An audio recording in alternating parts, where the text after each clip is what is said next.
Hey everybody, welcome back to the 18th episode of Open Source for Business, brought to you by Open Teams. My name is Henry Badri, and in this episode I chatted with CarlEric Mols, the ex-head of open source at Sony Mobile.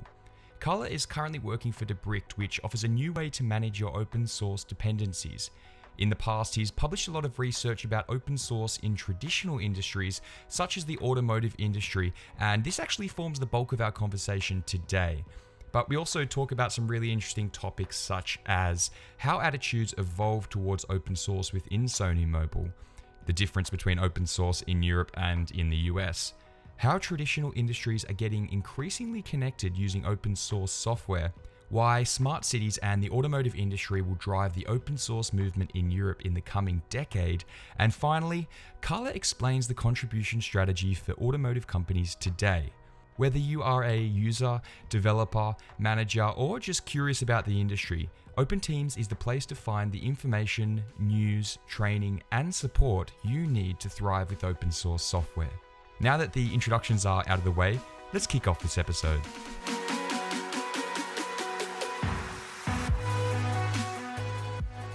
CarlEric, thank you so much for joining me on the podcast today. My pleasure. Thank you for having me. So you're currently a business development manager at Debricked, and before that you were the head of open source at Sony Mobile for 10 years. So can you walk us through your journey to give us an idea of how you actually got here today? Yeah, absolutely.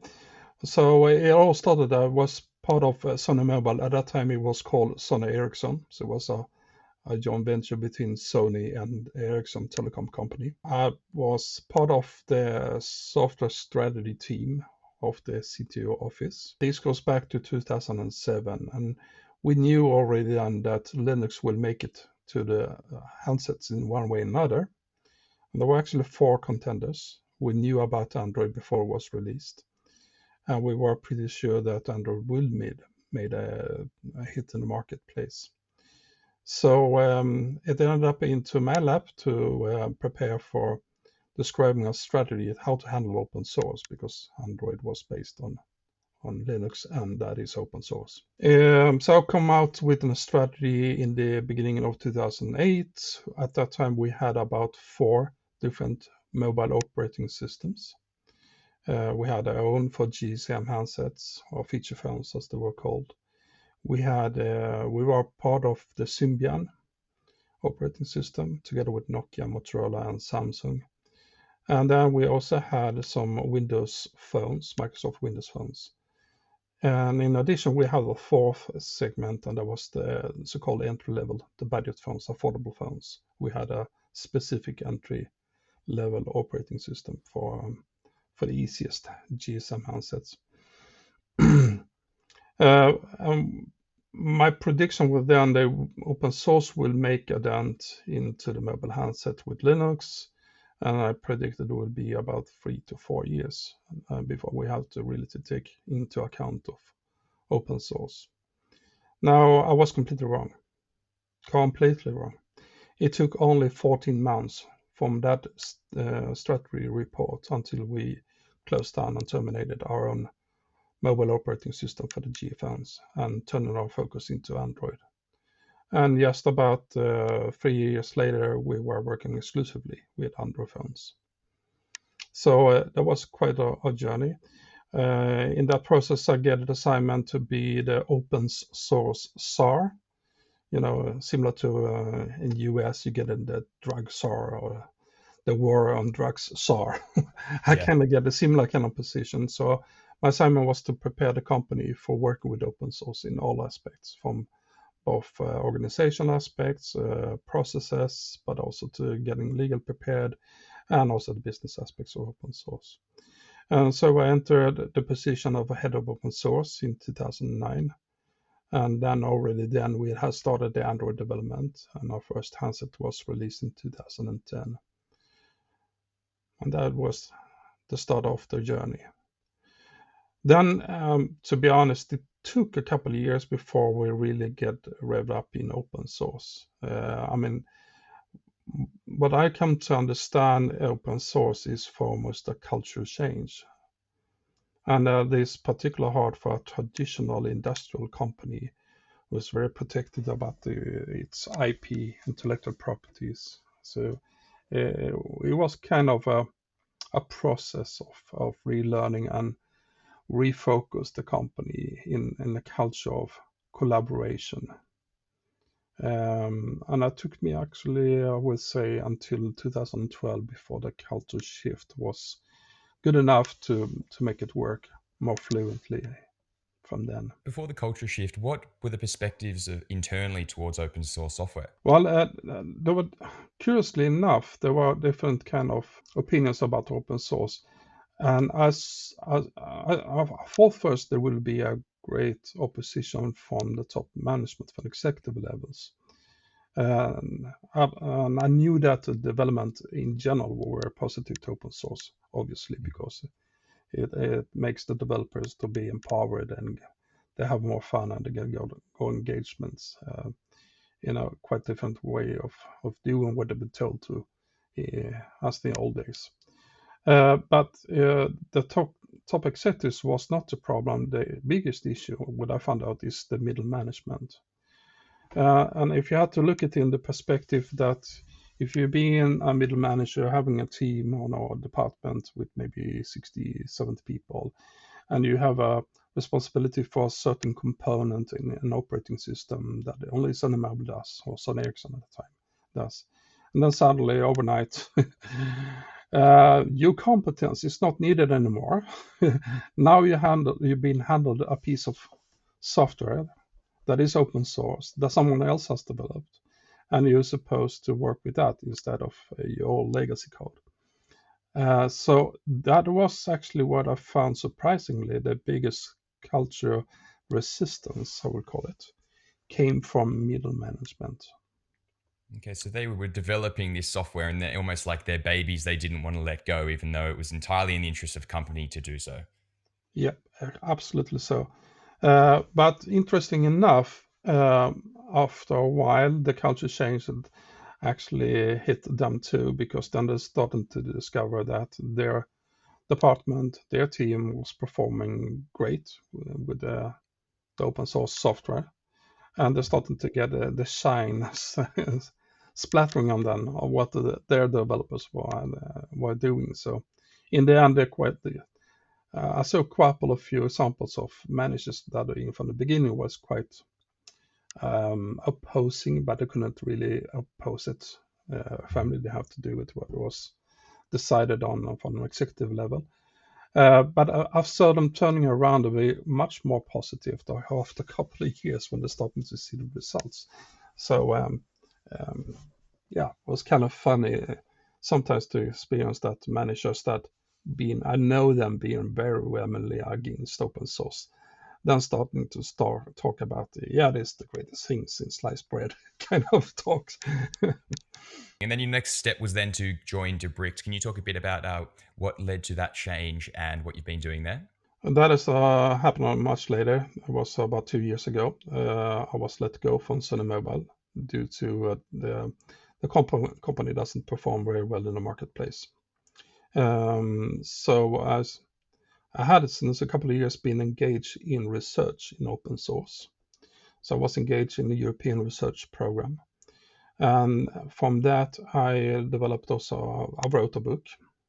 It's called Principles for Industrial Open Source. Taking very much of my experiences from Sony Mobile, of course, but also in that research project, we actually had about 30 companies that we did studies on. So we had a couple of case studies from other companies working with open source. So I took all these experiences, my own and from the research, put that in a book. And I had the idea because I have encountered similar kind of companies over the years that I will start my own business on doing open source strategy consultancy services. So the step actually to go to Adlot, which is a small consultancy company, which were part of the partner in the research program that was part of. So I took part in Adlot, became a consultant, and then soon after I got an assignment to work as a business development manager as Debricked, and I've been working there since May last year. And so I know you're currently based in Sweden. You've been working and living there, and you've worked a lot with US companies. So I'm really curious to know, when you look at open source in the US and when you look at it in Europe, what are the key differences that stand out to you? Oh yeah, now we come to my favorite issues to talk about. Yeah, so what I observed, of course, is that US development is, of course, ahead of the rest of the world. And that is very much of the fostering that is made from California and the tech giants and their advancements in everything IT technologies. But my observation, being working in Sony Mobile, which although it was a telecom or mobile telecommunication technology company, it still resembles very much our traditional industrial company. We did produce handsets, so we have tangible products that we produced. So I started to realize there is a difference between US at large compared to Europe, and that is in US you have the tech giants, and this is the FANG companies: Facebook, Amazon, Apple, Netflix, Google, and Microsoft. But their products very much based on our pure software products. Yes, I know that they did some devices and still do some devices, but mainly there is a software companies. Whereas in Europe you have age-old industrial companies, for instance, in the automotive industry. And that is maybe not so very recognized, not by themselves even, that they actually are heavily engaged in the digital transformation. So what is the digital transformation? That is software. And what is software today? It's open source. So in fact, what is happening now today is that a lot of all these age-old industrial European companies are starting to be moving to be more like a software company, but they are still working with some kind of industrial setting or have industrial products. And I mentioned the automotive industry. And in fact, I'm studying now the automotive industry, and we have started up work in Europe and doing questionnaires and starting to probe the automotive industry in how far open source is starting to made it into the automotive industry. So there is a difference that is in US is very dominated by software companies, traditional tech giants. I call the European old industrials titans. And those titans are realizing more and more that they are becoming software companies foremost. And I can give you a sample.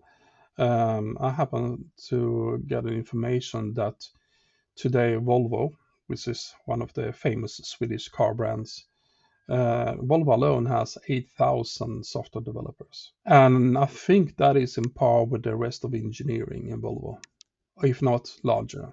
So Volvo actually have started to realize, oh, they're a software company nowadays. At least there's a lot of software going on in our business. And they join in the Swedish NGO for software. It's called Sweatsoft. It's about 2 years they joined in. So that is happening now in Sweden and the rest of Europe, that the big industrials starting to realize, hey, our business has become a software business, so we better have to turn around and look into software in a better ways. And as I said, today software is really open source. You cannot do anything really modern software development without taking account of open source. And upon first glance, looking at the automotive industry, people might be a bit taken back when you say that they could be the key drivers of open source in the future, because historically, cars haven't used much software, but the cars today, the Teslas, the Volvo, like you explained, they have to be connected. And I know one technology we talked about was 5G technology, and they're really going to use that to connect the cars and connect the networks. And this technology, the foundation of it is open source software. So can you talk a bit about a pattern that you've seen within traditional industries like the automotive industry, for instance, and explain how they're getting connected and how they're actually starting to use open source more and more today? Well, let's start off thinking about a car, and you will immediately think about an engine and petrol and maybe but also things. But in fact, A car is really a smartphone on wheels. It's a lot of computing power in a car of today.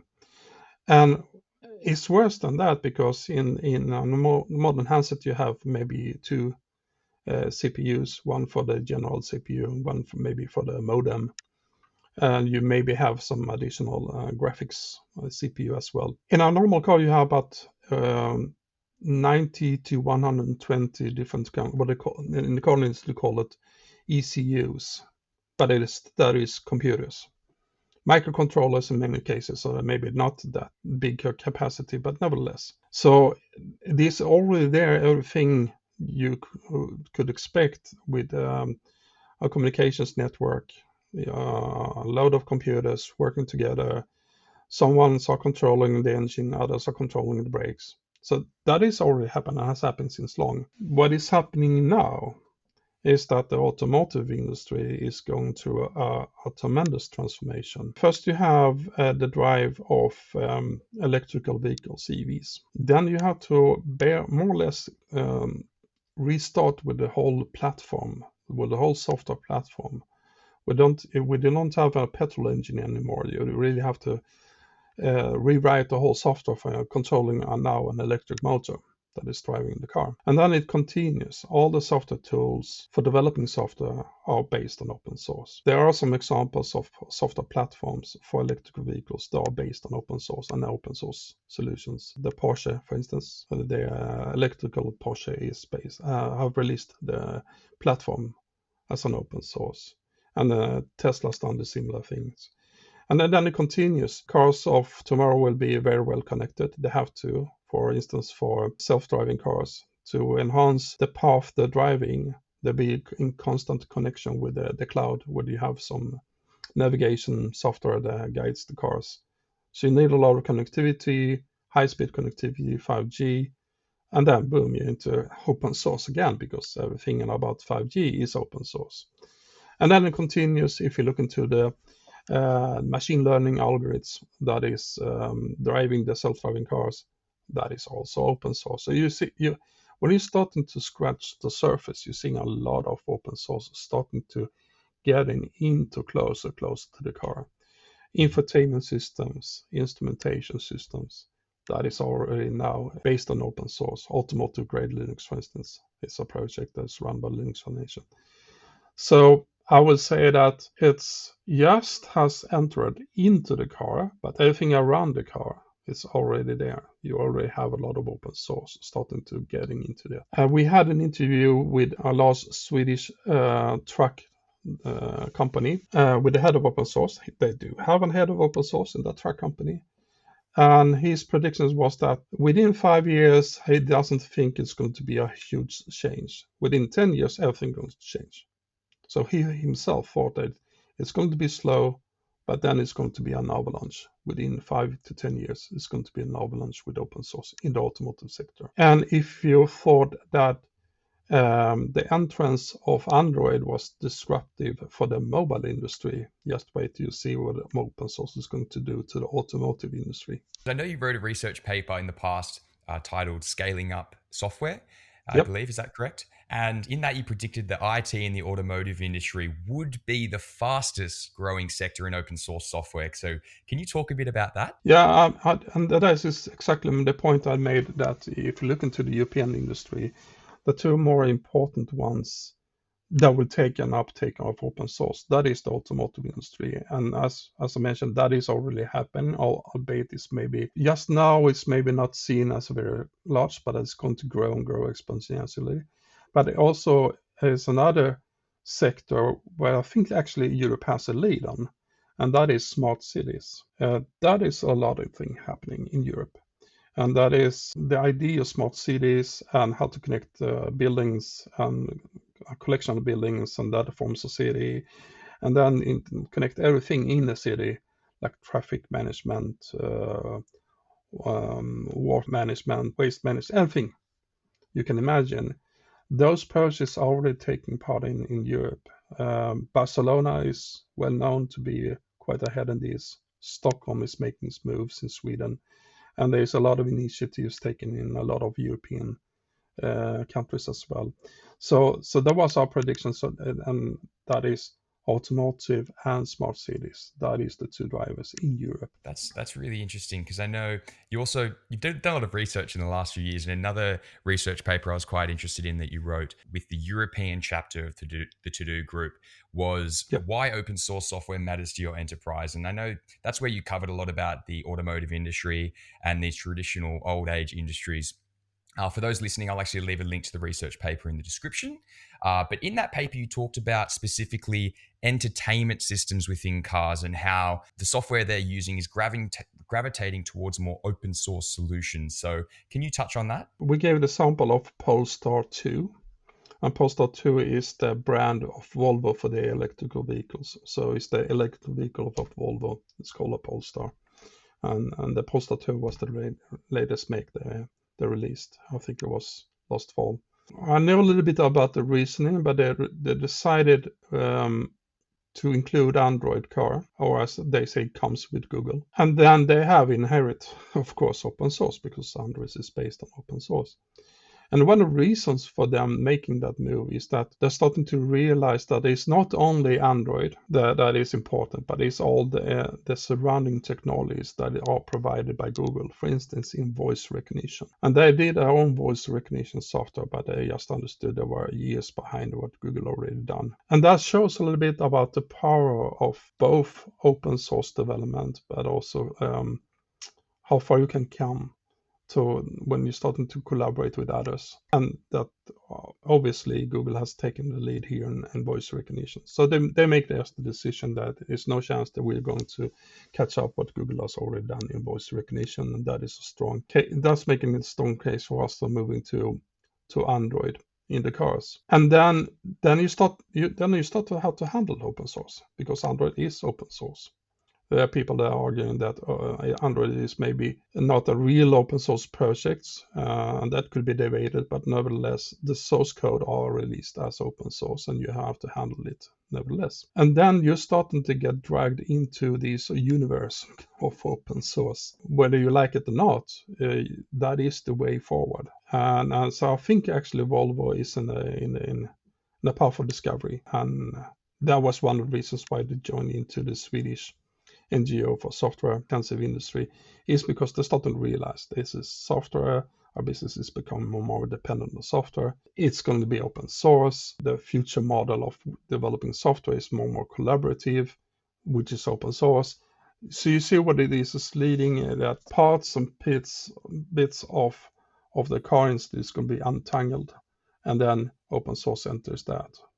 And another very important part is you mentioned about the infotainment systems and the instrumentation, but it is equally important to look into what is happening with the communications. And that comes from a legacy. If you want to make your device, your product, to be connected to the cloud for a lot of reasons. For instance, if you want to have surveillance over your product of the maintenance needs, then you want to have some kind of sensors. You can have sensors on the ball bearings and picking up the vibrations, and then you're starting to realize when the ball bearing doesn't work any longer, the car needs then to be get an appointment to a workshop to get those replaced. That is connected to the cloud, and as soon as you're starting to talk about connectivity, then is the traditional telecom and mobile industry business, who is today totally dominated by the open source. I think that people doesn't really realize how far open source has entered now and what's happening now in the telecoms industry. It's going to the extent today that today you don't build a telecommunications network in a country. You do a virtualized network, and based all nodes in this virtualized network is based on standard components and standard open source software. In a past podcast that I did with Patrick McFadden, who's the VP of Developer Relations at DataStax, he talked about how automotive companies actively contribute to open source projects when a certain software component isn't necessarily considered to be a competitive advantage of the company.